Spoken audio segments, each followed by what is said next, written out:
Hey guys, this is Aria Shai Rose from Aria Shai Rose. We are going to be doing Bible in the Year Day 69. And we are going to be doing Numbers 21, 22, and Numbers 21, 22, John chapter 7, verses 25 to 53, and Psalms 30. So let's get started. Canaanites defeated at Hormah.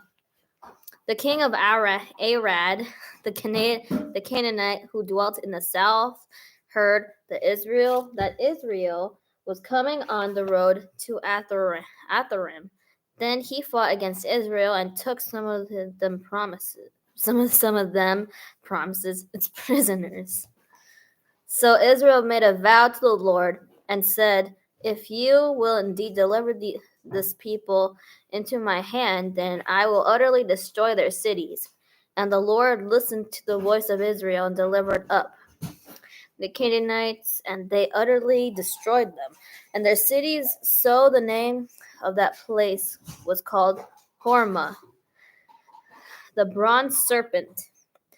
They then journeyed from Mount Hor by the way of the Red Sea to go around the land of Edom, and the soul of the people became very discouraged on the way.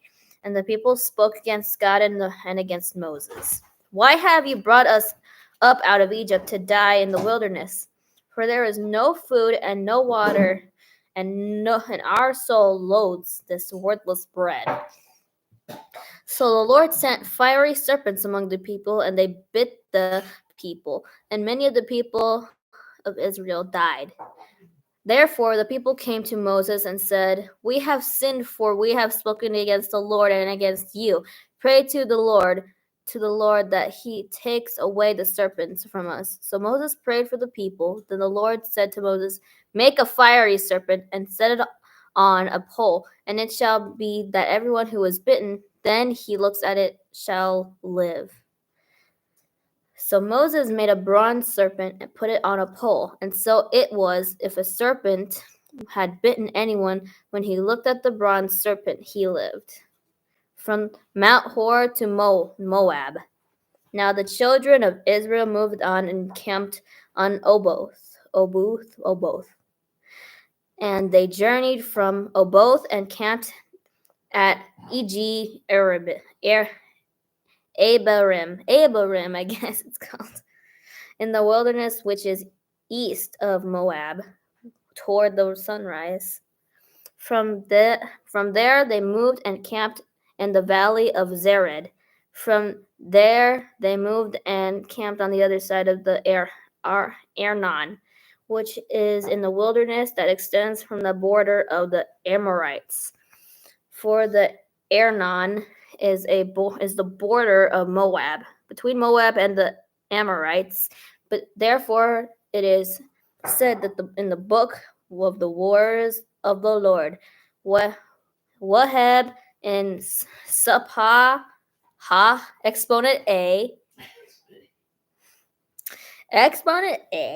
the brooks of the Arnon, and the slope of the brooks that reaches to the dwelling of Ar. It's literally Ar, dwelling of Ar, and lies on the border of Moab. From there they went to Beer, which is the well, where the Lord said to Moses, "Gather the people together, and I will give them water." Then Israel sang this song: "Spring up, O well, all of you sing to it. The well the leaders sank, dug by the nation's nobles, by the lawgiver with their staves." Okay. There's, Mom, do you know this song over here? It said that Israel sang this song over here. Spring up, oh well, and give to me. Spring up. Well, it says, "Spring up, oh well, all of you sing to it. The well the leaders sank, dug by the nation's nobles, by the lawgivers with their slaves." I mean, there's a song we used to sing as a kid, sing, "Spring up, oh well, and give to me that life abundantly." But it doesn't have any, just the "spring up, oh well" part. Okay. And from the wilderness they went to Matana, Sounds like Montana. Maybe that's what they named it after this name. Montana. I don't know, who knows. From Montana and Nahaliel, I think. From Nahaliel to Bamoth, and from Bamoth in the valley that is in the country of Moab to the top of Pisgah, I think it's called, which looks down on the wasteland. King Sihon defeated. That's the next one. Then Israel sent messengers to Sihon, king of the Amorites, saying, "Let me pass through your land. We will not turn aside into fields and take water." Wait. Give me 1 second. 1 sec, guys. I gotta check something real quick. I think I gotta check something really quick.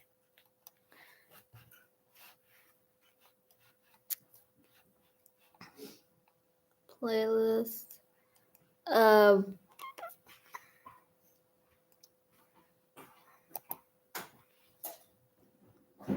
What do you use darn? Okay, I was just checking. I'm like, I thought I read this before, but like no, it's just that's repeating what I said, what I read or something, because I thought I read it already, but no, I didn't. Okay, messengers, king of the Amorites said, "Let me pass through your land." Let me pass through your land. We will not return aside into fields or vineyards. We will not drink water from wells. We will go by the king's highway until we have passed through your territory. But Sihon will not allow Israel to pass through his territory. I said it like a baby. I'm like, territory. Territory. Passed through his territory. So Sihon gathered all of his people together and went out against Israel in the wilderness. And he came to Jahaz and fought against Israel. Then Israel defeated him with the edge of the sword and took possession of his land from the Arnon to the Jabbok, as far as the people of Ammon, for the border of the people of Ammon was fortified. I don't know. Was fortified. Oh my gosh. I didn't see that part. Was fortified. The people of Ammon was fortified. So Israel took all these cities, and Israel dwelt in all the cities of the Amorites in Heshbon, and in all its villages. For Heshbon was the city of Sihon, king of the Amorites, who had fought against the former king of Moab, and had taken all his land from his hand as far as the Arnon. Therefore, those who spoke in Proverbs say, "Come to Heshbon, let it be built. Let the city of Sihon be repaired." For fire went out from Heshbon, a flame from the city of Sihon. It consumed Ar of Moab, the lords of the heights of the Arnon. Woe to you, Moab! You have perished. O people of Shemash. Sorry. It's fine, Shemash. He has given his sons as fugitives and his daughters into captivity to Sihon, king of the Amorites. But we have shot at them. Heshbon has perished as far as Dibon. Then we laid waste as far as Niphah,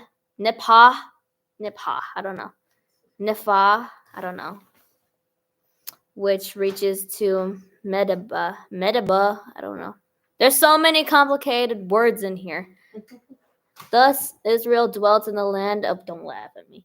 Anyways, thus Israel dwelt in the land of the Amorites. Then Moses sent to spy out Jazer.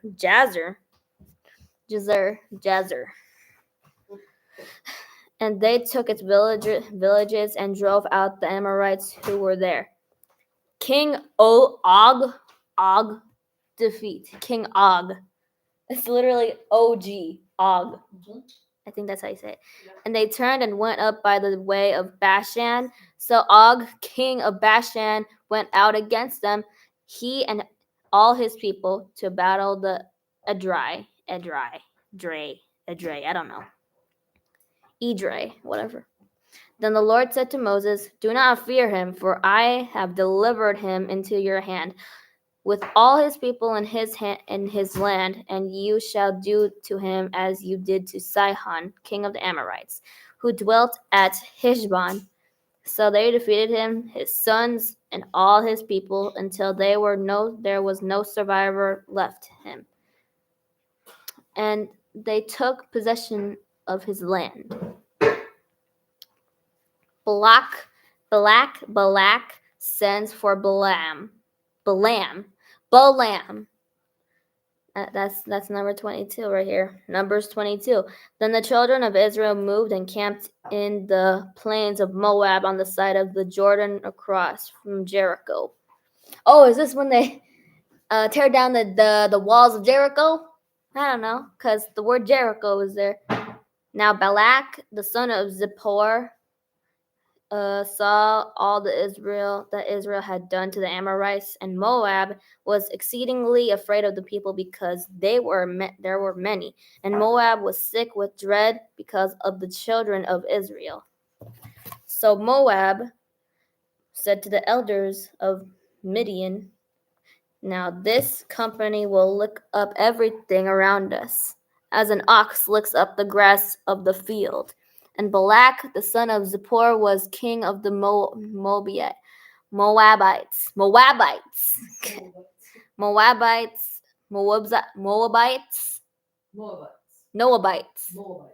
I know. Noabites. I'm just kidding. Zebul was the king of the Moabites at the time.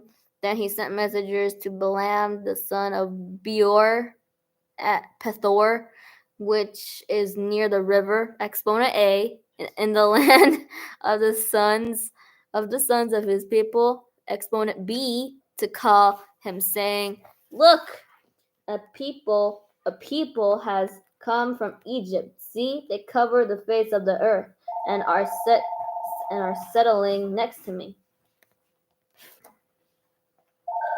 Settling next to me. Therefore, please come at once, curse this people for me. They are too mighty for me. Perhaps I shall be able to defeat them and drive them out of the land, for I know that he whom you bless is blessed, and he whom you curse is cursed. There's so many complicated words in here. So the elders of Moab and the elders of Midian departed from the diviner's fee in their hand, and they came to Balaam and spoke to him the words of Balak. And he said, Balak.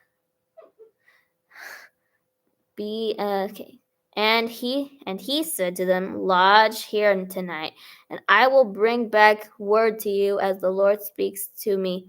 So the princes of Moab stayed with Balaam. Never mind. Then God came to Balaam and said, "Who are these men with you?" So Balaam said to God, "Balak, the sons of Zippor, king of Moab, has sent to me, saying, Look, a people has come out of Egypt, and they covered the face of earth." Okay, they just said this. Cheese and rice. "Come now, curse them for me. Perhaps I shall be able to overpower them and drive them out." And God said to Balaam,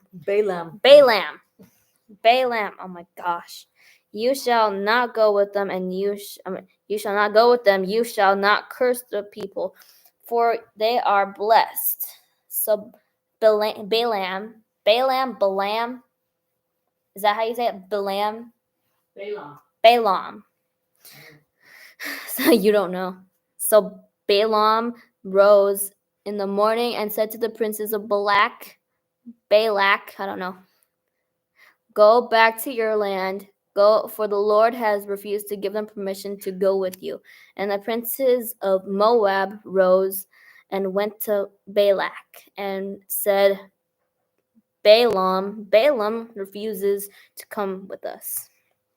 Then Balak again sent princes more numerous and more honorable than they, and they came to Balaam or whatever, and said to him, Thus says Balak the son of Zippor, please let nothing hinder you from coming to me, for I will certainly honor you greatly, and I will do whatever you say to me.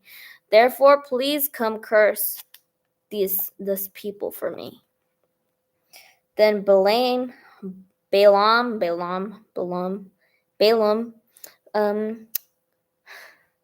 answered and said to the servants of Balak, though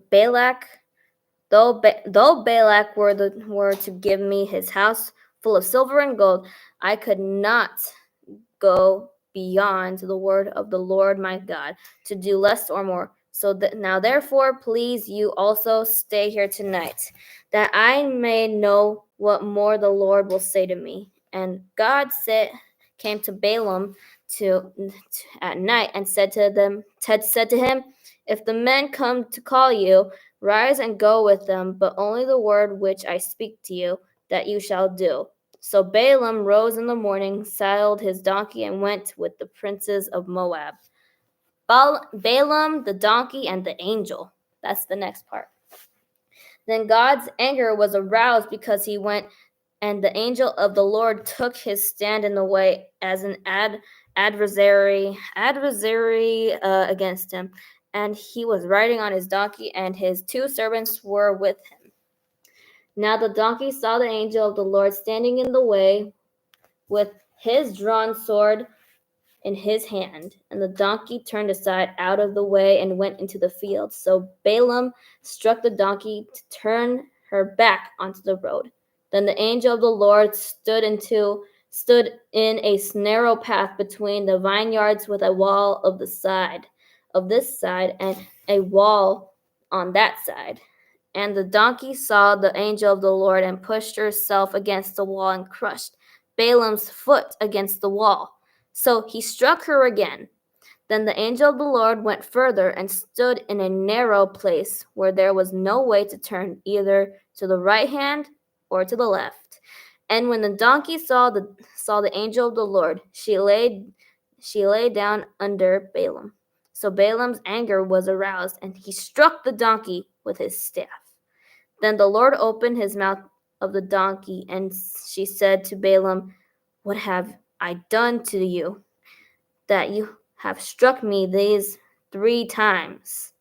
And Balaam said to the donkey, Because you have abused me.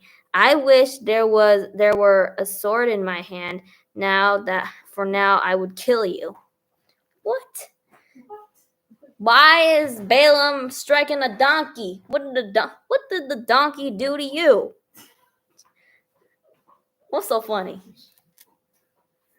Is it the way I just said it? Yeah, don't do to you. Baylor's just staring at me. If you don't know what I'm talking about, my dog's staring at me. Okay. What have you done? Yeah, Balaam said, Because you abused me, I wish there was a sword in my hand, for now I would kill you. So the donkey said to Balaam, I am not your donkey on which you have ridden. Ever since I became yours to this day, was I ever disposed to do this to you? And he said, No. Then the Lord opened Balaam's eyes, and he saw the angel of the Lord standing in the way with his drawn sword in his hand. And he bowed his head and fell flat on his face. And the angel of the Lord said to him, Why have you struck your donkey these 3 times? Behold, I have come out to stand against you, because your way is perverse before me. The donkey saw me and turned aside from me these 3 times. If she had not turned aside from me, surely I would also have killed you by now and let her live. And Balaam said to the angel of the Lord, I have sinned, for I did not know you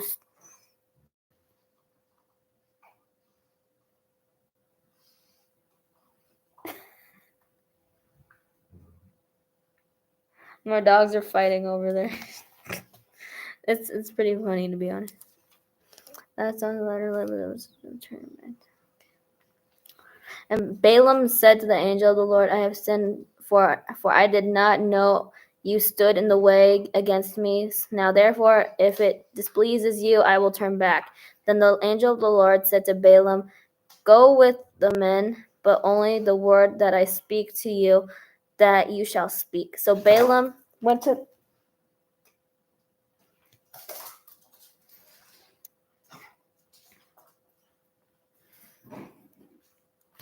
I'm sorry. I'm sorry. That noise is distracting me. Then the angel of the Lord said to Balaam, Go with the men, but only the word that I speak to you, that you shall speak. So Balaam went with the princes of Balak. Now when Balak heard that Balaam was coming, he went out to meet him at the city of Moab, which is on the border of the Arnon, the boundary of the territory. Then Balak said to Balaam, Did I not earnestly send to you, calling for you? Why did you not come to me? Am I not able to honor you? Balaam said to Balak, Look, I have come to you. Now have I any power at all to say anything? The word that God puts in my mouth that I must speak. So Balaam went to Balak, and they came to Kirjath Huzoth. I don't know. Huzoth. Then Balak offered oxen and sheep, and sent some to Balaam and to the princes who were with him. Balaam's first prophecy. So it was the next day that Balak took Balaam and brought him up to the high places of Baal. Oh, Baal, Baal. Isn't that false god that doesn't exist? Yeah. That from there he might observe the extent of the people. That's Numbers 21 and 22. Time for John chapter 7 verses 25 to 25 to okay, chapter 7 verses 25 to 53. Yeah, 53. Let me find that real quick.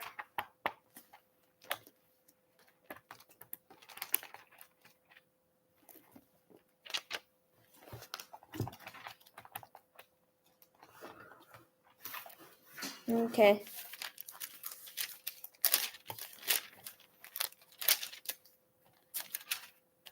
Okay. So 25. Okay, here it is. Could this be the Christ? So, okay, now some of the four Jerusalem said, Is this not he whom they seek to kill? But look, he speaks boldly, and they say nothing to him. Do the rulers know indeed that this is truly, exponent A, the Christ? Stop. Okay, I'm just kidding. However, we know where this man is from, but when the Christ comes, no one knows where he is from. Then Jesus cried out as he taught in the temple, saying, You both know me, and you know where I am from, and I have not come of myself, but he who sent me is true, whom you do not know. But exponent A, I know him, for I am from him, and he sent me. Therefore they sought to take him, but no one laid a hand on him, because his hour had not yet come, and many of the people believed in him. And okay, many of the people. Good, that's good. I thought I said not many of the people. And many of the people believed in him, and said, When the Christ comes, will he do more signs than these which this man has done? Okay, Jesus and the religious leaders. That's the next one. The Pharisees heard the crowd murmuring, these things concerning him. And the Pharisees and the chief priests sent officers to take him. Then Jesus said to them, I shall be with you a little while longer, and then I go to him who sent me. You will seek me and not find me, and where I am you cannot come. Then the Jews said among themselves, where does he intend to go that we shall not find him? Does he intend to go into the dispersion, I don't know, among the Greeks and teach the Greeks? What is this thing that he said, you will seek me and not find me, and where I am you cannot come? The promise of the Holy Spirit. On the last day, the great day of the feast, Jesus stood and cried out, saying, If anyone thirsts, let him come to me and drink. He who believes in me, as the scriptures has said, out of his heart will flow rivers of living water. Okay. But this he spoke concerning the Spirit, whom those believing exponent A in him would receive, for the holy exponent B Spirit was not yet given, because Jesus was not yet glorified. Who is he? The next one's called Who is he? Therefore, many exponent A from the crowd, when they heard this saying, said, Truly, this is the prophet. Others said, This is the Christ. But some say, Will the Christ come out of Galilee? Has not the scripture said that the Christ comes from the seed of David and from the town of Bethlehem, where David was? So there was a division among the people because of him. So now some of them wanted to take him, but no one laid hands on him. The next one's called Rejected by the Authorities. Then the officers came to the chief priests and Pharisees, who said to them, Why have you not brought him? The officers answered, No man ever spoke like this man. I meant to say, no man ever spoke like this man. Then the Pharisees answered them, Are you also deceived? Have any of the rulers or the Pharisees believed in him? But this crowd that does not know the law is accursed. Whatever. Nicodemus, he who came to Jesus by night, exponent A, being one of them, said to them, Does our law judge a man before it hears him and knows what he is doing? They answered and said to him, Are you also from Galilee? Search and look, for no prophet has arisen out of Galilee.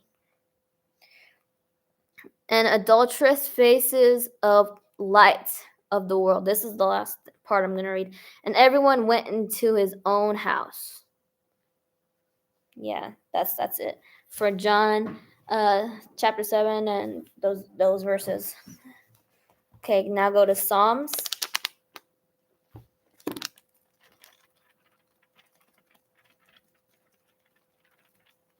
Okay.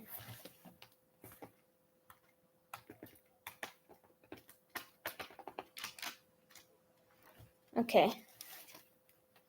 30.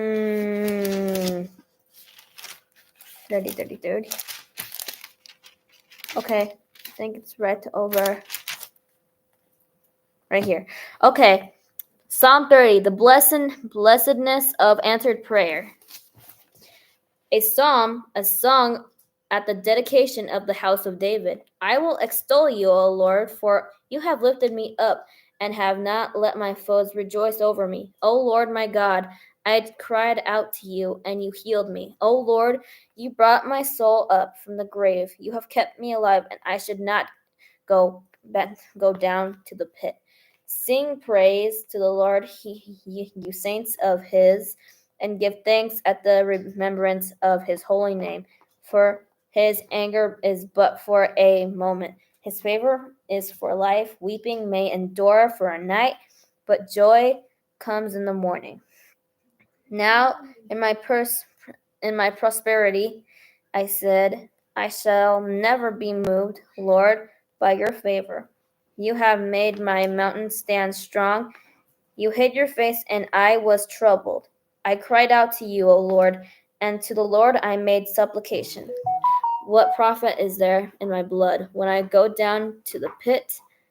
Will the dust praise you? Will it declare your truth? Hear, O Lord, and have mercy on me. Lord, be my helper. And okay, you have turned for me my mourning into dancing. You have put off my sackcloth and clothed me with gladness, to the end that my glory may sing praise to you and not be silent. O Lord my God, I will give thanks to you forever. That's it, guys, for Bible in a Year, day 69.